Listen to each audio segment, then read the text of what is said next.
Former Pentagon UFO investigator Luis Elizondo writes in his new book, Imminent, that non-human intelligence has been engaging with humans for decades. So what do they want? There are many commentators who say they're friendly. They're no threat at all to humanity. Can we assume that? Well, I think in order to understand if something is a threat, from a national security perspective, it's a very simple calculus. It's capabilities versus intent. We see some of the capabilities, and by the way, we can't replicate them. We have no idea the intent. So to presume or to assume that these things are friendly or they're hostile, there's not enough data.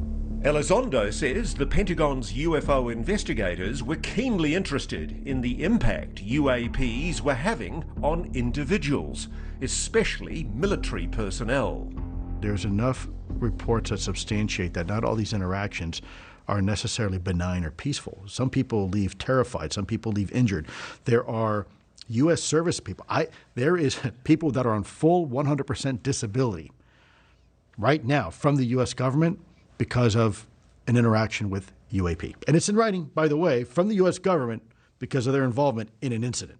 Indeed, the Veterans Administration has granted full medical disability benefits to this man, Airman John Burroughs, for injuries to his heart and eyes he claims he suffered during the famous 1980 UAP incident in Rendlesham Forest, England. And Elizondo says that's just the tip of the iceberg.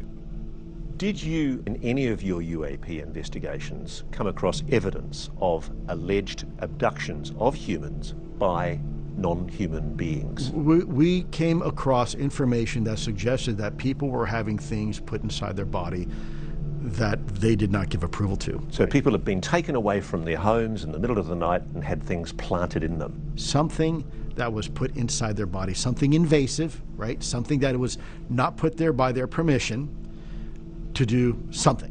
You've seen one of those implants, haven't you? I have been privy to some very interesting things. This photo, he says, shows one of those interesting things. It's allegedly a biological sample removed from a US service member and submitted for analysis. This is possibly an alien implant. Well, if you look, there's actually a piece of the chip sticking out and what appears to be these fibers that were moving on their own. And then it looks like this chip or whatever this is, this foreign object, is encapsulated by some sort of biological material.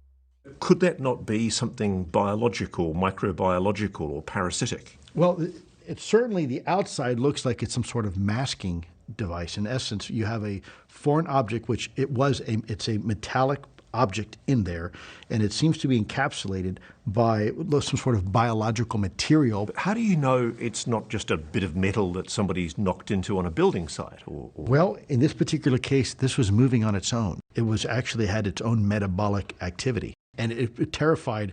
One of the doctors who was looking at this under a microscope said they didn't want to see this again. But are UAPs abducting people at random, or are they drawn to certain individuals?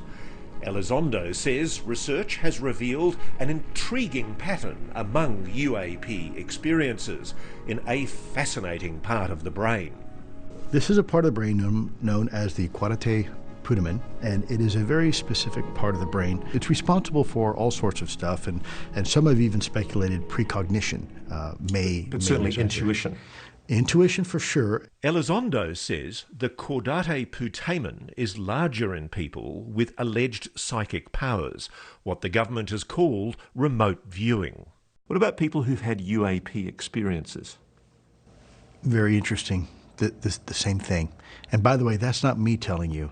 These are medical doctors and scientists. Thanks for watching. Go to joinnn.com to find NewsNation on your screen. And don't forget to click the red subscribe button below to get more of NewsNation's fact-driven, unbiased coverage.